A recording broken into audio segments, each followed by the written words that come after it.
Yo, what's going on, Fanatics? Welcome to the Fanatic Sports Talk podcast, or talk show, I should say. Here on YouTube, it's not live today, it is a recording. I'm working on live streaming, I need to get some stuff set up. But today's episode 1, the date is January 19th, 2021. A lot of news here, a lot of baseball news, a lot of football news. We got a lot to cover here, should be a fun show. We're going to be covering everything from the Jared Porter firing all the way up to the updates on Patrick Mahomes and the games this weekend. So it should be a fun show here. We're going to hop right into it with our opening news here. The Mets GM Jared Porter did get terminated this morning by the team. The Mets released a statement saying the New York Mets have terminated general manager Jared Porter effective immediately. Jared's action, as reflected by events disclosed last night, failed to meet the Mets standards for professionalism and personal conduct. Now, if you guys don't know what happened, basically back in 2016, Jared Porter, I believe he was with the Diamondbacks, sent explicit photos to a female reporter. How this is coming out now, I have no clue. But apparently, the New York Times broke a story last night that they found out about it. The Mets did some investigating in it, and this morning came down on the hammer, getting rid of Jared Porter from the general manager role. I think they're going to move forward with their rebuilding and their kind of building of the super team, and I don't think Jared Porter they thought was the right guy for it. Porter did make that Francisco Lindor trade a couple weeks ago, which was a blockbuster trade, so he has been kind of the right-hand man to Sandy Alderson and Steve Cohen, but it's a little disturbing that news like this breaks, and especially when, it's like Carlos Beltran all over again. The guy hasn't even seen a game, and he's already getting fired. So I think that the Mets have a history of this. They have a history of stepping in the spotlight for bad reasons, and I think here's just another one. Jared Porter, getting stuck. Like I said, it's almost 5 years went by. I don't know how this is breaking now, but Steve Cohen released a statement. They had to fire Jared Porter, which, it's a little disappointing, but at the end of the day, it took them a little long to find Jared Porter. I don't know how much longer it's going to take them to find a new general manager. Maybe Sandy Alderson, the president of baseball operations, will step up and take that general manager spot. He was the GM from, I believe, 2010 to 2014 under the Wilpons. So I guess there's a chance that Alderson could take that role. But I think you could see potentially another couple weeks where the Mets are looking for a new GM, and they're going to be cutting it close to spring training if they're actually going to find a GM. Which MLB spring training is starting on time. I think they announced that a couple days ago on Thursday or so. Pitchers and catchers will report in 20 days or so. Spring training games will start. MLB is going to play a full 162 game season. Very exciting stuff. But Jared Porter, a bizarre story. It's kind of sad. The guy had a bright future ahead of him, and he essentially threw it down the drain. So it's a little sad for Jared Porter. But Mets fans, the sign of hope is not gone. You guys still have a team that can contend. Jared Porter wasn't the guy holding it all together. Moving on here to our NFL weekend recap. A lot of big games this weekend around the National Football League. The NFL divisional round was this weekend. 4 games, 2 on Saturday, 2 on Sunday. We're going to recap all 4 of them, kind of get you set for, I think it's this Saturday, or this Sunday actually. They're the AFC and NFC championship games. On Saturday, we saw the Packers take down the Rams in Green Bay, 32-18. Aaron Rodgers had a really impressive game for 296 yards, 2 touchdowns, 23 completions. Really good game from Aaron Rodgers. Aaron Jones rushing for a touchdown, 99 yards. So the Packers played well. On the other side, the Rams not as well. Jared Goff did throw a touchdown, but besides that, they really couldn't get much going. Akers also ran a touchdown. I don't know how the Rams beat the Seahawks last week. I really don't think they belonged in this game. I think it should have been Seahawks Packers, but the Seahawks fell last week. So it was an easy win for the Packers. The Packers will be moving on to Sunday, where I believe they will be the home team for the game on Sunday against Tampa Bay. But the second game we have is Baltimore and Buffalo, which was a good game. Baltimore-Buffalo 3-3 at halftime. Really good first half. It got to second half came. First drive of the second half, Josh Allen kind of stepped up, led his team down the field, threw a touchdown pass to Stephon Diggs, putting the Bills up 10-3. and Lamar Jackson tried to respond with the Ravens, got down to the 10-yard line, and threw a 91-yard pick six to the Buffalo Bills, giving the Bills a 17-3 lead, which would have stick or actually did stick to win the game. Lamar Jackson had a really good game late in the fourth quarter, trying to bring his team back in. He actually got sacked and hit his head, had to go into the locker room for protocols, and Tyler Huntley came into the game and was not impressive. Went 6 for 13, 60 yards. I mean, the Ravens were kind of out of it at that point. They needed two touchdowns, and once Jackson left, Huntley wasn't doing the job. So the Bills did get the win. They will also be advancing to Sunday to, I believe, play on the road because the number one seed also won in the AFC, which was the Kansas City Chiefs, who took down the Cleveland Browns in Kansas City 22-17. The Chiefs overall had a really good game. Patrick Mahomes, the guy can do it all. 255 yards, a touchdown pass. He did have to leave the game, though, with a potential concussion. So that's something we're going to get to a little bit later in the show. But Chad Henne came in the game, and he went 6 for 8, but he did throw an interception. So I think that if the Chiefs have to play without Mahomes, they've got no chance against Buffalo. I think Mahomes is really going to be a key factor to if that's going to be a close game or if the Bills are going to get an easy road to the Super Bowl. Then on the flip side, the Cleveland Browns, this is a young team with a ton of potential. Baker Mayfield, 204 yards. The running backs, Chubb and Hunt. I mean, they got a very young team, good team. Jarvis Landry, 7 catches. I know there was some controversy over the rushing play by the Browns trying to score the touchdown, and there was the targeting call, and the ball actually rolled out of the side of the end zone, so it was a touchback. That did not dictate the game, because even if he scored because he would have never scored the touchdown, he would have been down at the 1 yard line. I do think that was targeting. The guy probably should have gotten thrown out for targeting, but that single play did not determine the outcome of that game. I mean, it didn't.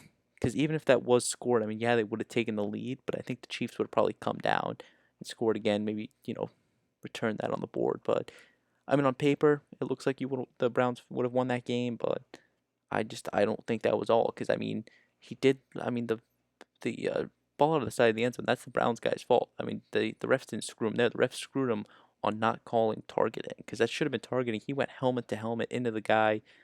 I mean, that should have been a huge penalty, giving them the first down, or it should have been like 1st and 10 at the 1st and goal at the half-yard line. That was a blown call. I think that next year in the future you're going to see potentially some rule changes in the NFL where you are going to start to see coaches allowed to challenge more than just pass interference, because that was something that was really big. And I mean, there was a new addition this year after the Saints Rams game, but I think you got to be able to challenge every penalty because that's a play that the Browns would have challenged and would have won, but you can't challenge it, so they didn't. And then the fourth game we had was the Bucks going to New Orleans and taking down the Saints 30-20. Tom Brady is potentially on pace to win, I think, his fifth Super Bowl, sixth Super Bowl. He's most by any player. I mean, the guy is one of the best players to ever play. He had a really good game, 199 yards, passing, 2 touchdowns. On the flip side, Drew Brees played his final game in the NFL after 10 plus years. It comes to an end at the Superdome. Threw 134 yards, 19 completions. I mean, I think he signed a deal with CBS. He's going to be an analyst. He's going to make a great analyst. The guy was a great football player. He had a tremendous career. I would not be shocked if down the line we see him going to Canton, Ohio in the Hall of Fame. But it was sad that it had to come to an end like this. The Bucks played really well. The Bucks look tough. I think that that's going to be a really good game. Looking kind of down the line on Sunday at 3 o'clock, we see Tampa Bay going to Green Bay.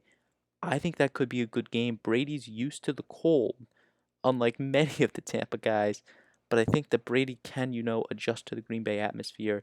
I think Tampa Bay's got a shot in that game. I think the Packers are the favorites. Right now they are currently a 3-point favorite, but I think that game could be a very close one. 3 o'clock on Sunday, and then Buffalo and Kansas City at 6:40. Like I said, this one's going to come down to if Mahomes plays. If Patrick Mahomes plays, Kansas City, I think, is going to win this game. Mahomes doesn't play, I think Buffalo's got this one in the bag. So this one's kind of flip. I think it came down to four really good teams. I mean, these are four teams that all can contend, all can potentially play long and play into the Super Bowl. It's Buffalo, Kansas City. Buffalo, they're playing, I think, the best football anyone is right now. Josh Allen's on his game. Stephon Diggs is on his game. Their running game, the running game's a little shaky with Singletary and Moss, but still, I think the Kansas City defense is gonna have to stop Josh Allen and Stephon Diggs.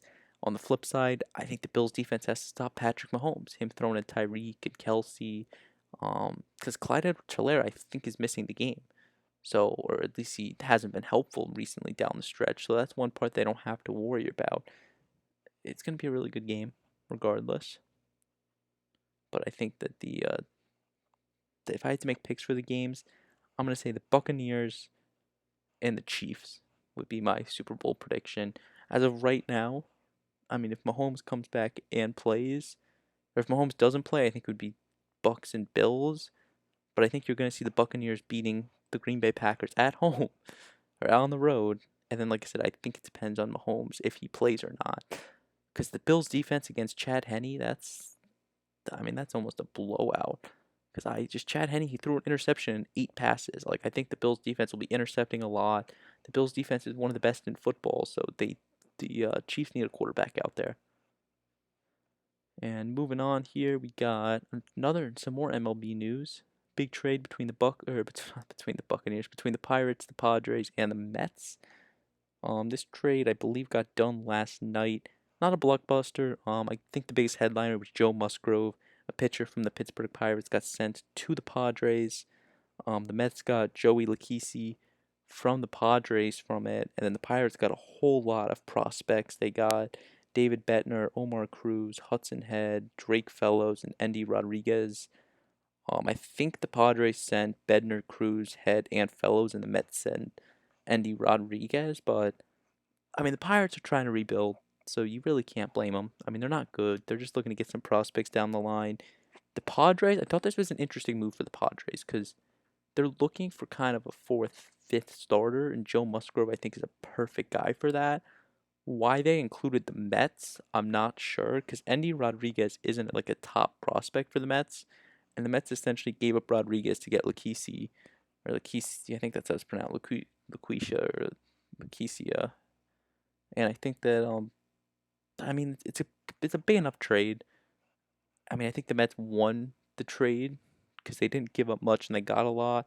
Padres, yeah, they got Joe Musgrove, but they gave up 4 prospects. I don't think Joe Musgrove is worth 4 prospects. So I think that the Mets kind of won this trade. I mean the Pirates could win it down the line. We don't know. I mean Musgrove went 1-5 last year, 3.8 ERA. Like he didn't have an impressive year. I mean he was kind of the ace of the Pirates rotation, but it's the Pirates. They didn't win many games. So it's an interesting trade, kind of a smaller trade. But moving on, we're gonna get over to the NBA. Some big games last night, um, including James Harden on the Nets, which is kind of crazy to think.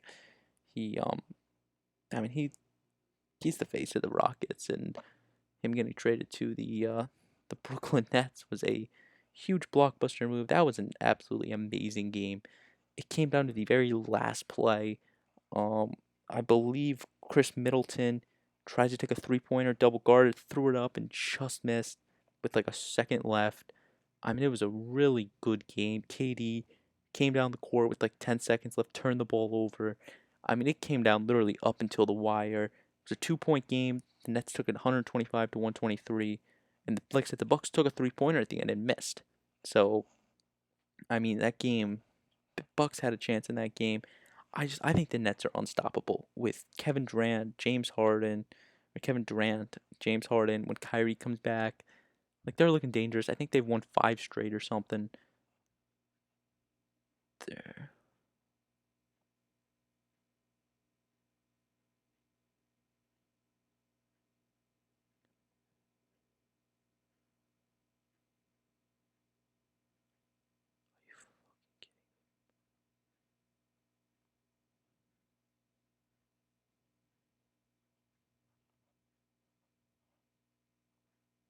one of the hottest teams in football, or they're one of the hottest teams in basketball. I think the Nets have a chance to go a long way.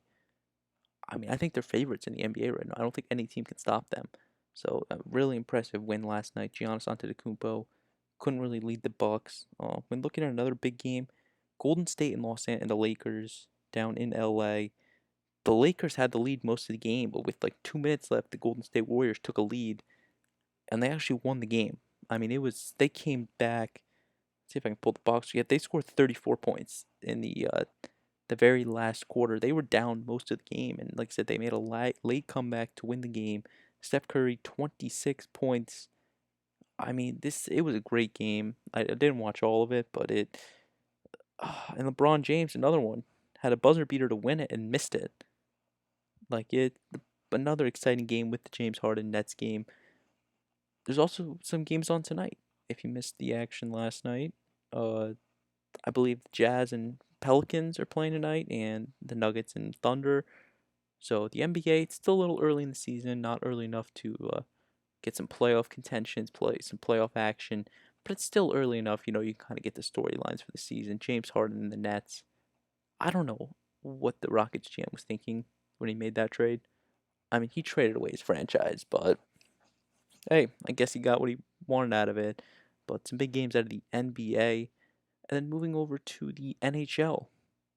Some big games. I believe it's only the third, or it's actually almost been a week since the NHL started back up.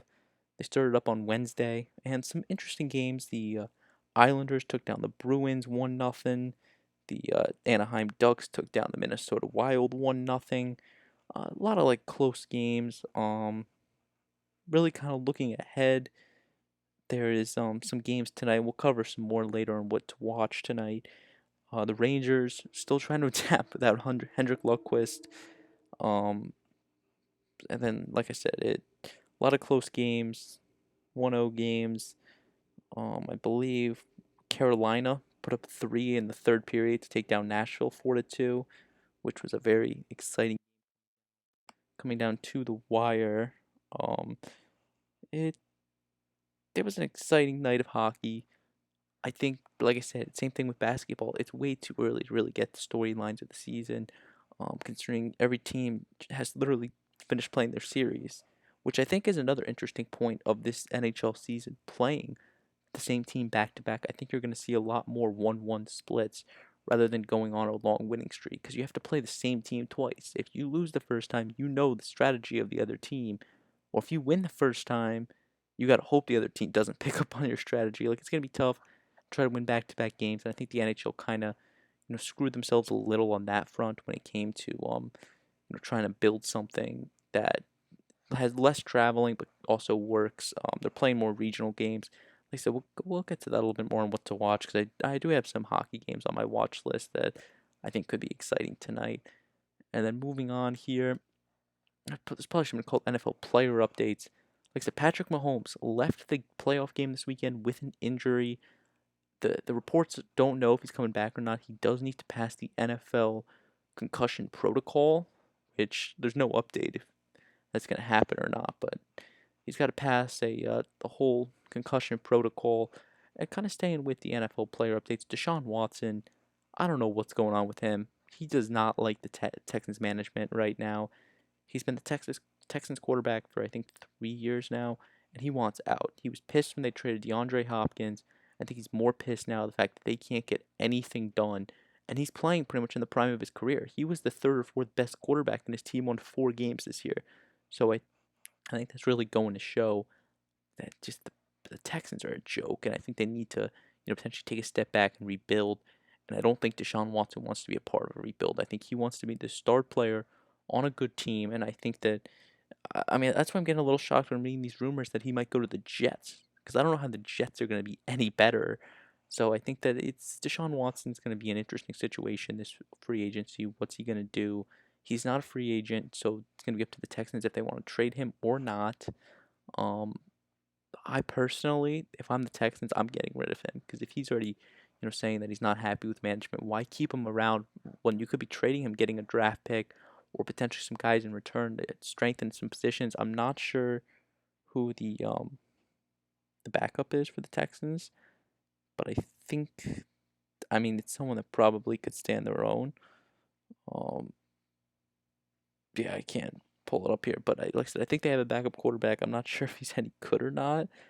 Um, it's actually Josh McCown who used to be, I think, with the Eagles and the Jets, and yeah, so Josh McCown is their backup quarterback.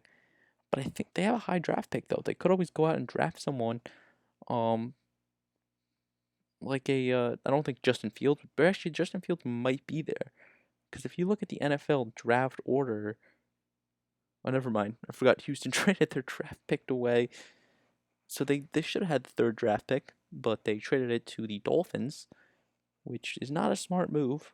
So they do not get to pick until oh this until the second round. They don't get to pick. But like I said, if I'm the Texans management, I'm going out trading, potentially even trading with the Dolphins. They have Tua and Fitzpatrick. Maybe give them Deshaun Watson and get that third pick back, so you could take a Justin Fields or a Zach Wilson. Because Lawrence is going one to Jacksonville. I honestly think the Jets are going to pass Sam Darnold and take either a Devontae Smith from Alabama or a lineman. But I think that there's a strong chance Justin Fields could still be on the board at 3, or even go down to Atlanta, trade with the Falcons. Matt Ryan is getting a little bit older towards the end of his career. Trade with the Falcons, get the fourth pick. Like I think that there are options on the table for the Texans to trade Deshaun Watson, get a top tier draft pick, draft Josh Fields or Justin Fields, or draft a Zach Wilson, get someone good in return. And I think it's a win-win for both teams. One team gets a star quarterback in Deshaun Watson, the other team gets a star out of college. So it works out for both teams. And as for the rest of the NFL buzz, like I said, Drew Brees retired after many years. Great career. Like I said, other than that, games this weekend. Pro Bowl on Madden, for as weird as that sounds, next weekend, and the Super Bowl.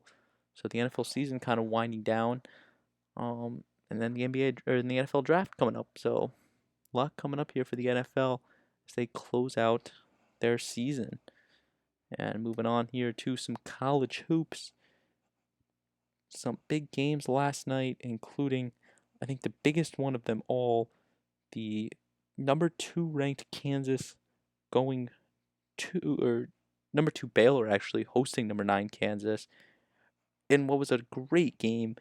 The Baylor defense played amazing, or the Baylor defense played amazing the first half, only giving up 28 points to Kansas. They were up 41-28 at the half, and then somehow, kind of let it slip away in the second half. Kansas put up 41. Jared Butler for Baylor put up 30 points, made 3 threes. And then on the other side, Kansas, Christian Braun put up 17 points. So I mean, pretty good game overall. Like I said, Baylor just really ran the floor. And when you look at the bracketology by Joe Lunardi, Baylor's projected to be a first overall in the tournament. Be the first seed in one of the regions. I think Kansas is at either a 3 or 4. So this win was a huge win on especially another top 10 ranked school in your conference. This was a huge win for Baylor, and I think that they were talking about it and hyping it up on ESPN. Monte Teague he had a decent game. He didn't have as good as games they thought he was going to have. He did put up 13 points. But like I said, Butler was a guy that no one really expected to have this big of a game. 30 points against the best team they've played this year. Overall, really good game from Baylor. And then looking at another game, UConn against St. John's. UConn, for the first time in forever, they're ranked, and they were having a good year, 7-1. RJ Cole is just having an amazing year for the Huskies. So first year in the Big East, they're up to 7-1. They take on the St. John Storm, and for the first time, I think they said until the 1980s, St. John beat UConn. And the craziest part is, of the 40 minutes of the game, UConn was leading for 36 of them. It wasn't until the final 4 minutes until St. John's took their first lead and won the game. I mean, it was a good game. UConn moves to 7-2 on the year. They're a team I would keep your eye on because I think they are potentially a couple losses away from dropping out of the rankings and dropping potentially far down in the bracket because they don't really have that recognition like a Duke or North Carolina or Kentucky. Which, by the way, all 3 of those not ranked. I'm gonna get to that a little bit later here in the next segment because that's something to keep an eye on. Is Duke and North Carolina not being rated? Some consider North Carolina to be in the last 4 in to the tournament, which is considering they were a number 1 team a couple of years ago. I mean, that's just crazy. But RJ Cole, 18 points for St. John's. I believe it was um, uh, Posh Alexander. I think it was his first name. 18 points, and I mean St. John's just fought and really kind of kept him in the game. I mean, other than that, Florida State Louisville was another game. Two unranked teams that both really played good games. Florida State took down Louisville. Um, it wasn't really an exciting game, but it got the job done. I mean, it was on ESPN. It was a good game. And then a lot of cancellations. I mean, the COVID season just continues on. You saw, I think, 5 games get canceled. Notre Dame and Howard, St. Peter's, Iona, Jackson State, SIU, Drake and Missouri State, Jackson State, and Texas Southern. So I mean, it's definitely a COVID year. You're seeing cancellations, and that's just in college hoops. You look at the NHL. I think had to cancel a uh, a game last night. Yeah, Dallas and Tampa Bay got canceled 2 nights ago. Last night there wasn't any, but in the NBA I know there was one.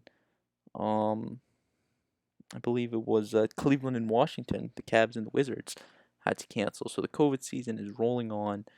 It's a weird time to be watching sports. Cancellations everywhere, but I'm good. It's glad to see some sports out there. They're finding a way to play them. Some good college basketball games, and there's some more tonight. I think looking tonight, Kansas State takes on Oklahoma, Purdue, Ohio State, Tennessee, Florida. Um, Villanova takes the floor against Seton Hall. Which is another thing. UConn playing in their first season in the Big East since I think 1980 or so. They used to play in the American Conference, and I think that's going to be a pretty big step up for basketball, having to go from playing teams like Cincinnati and East Carolina to playing teams like Villanova and Seton Hall and Creighton. So it's definitely a big step up. But I think that considering they're 7-1 or 7-2, they've been taking the adjustment really well.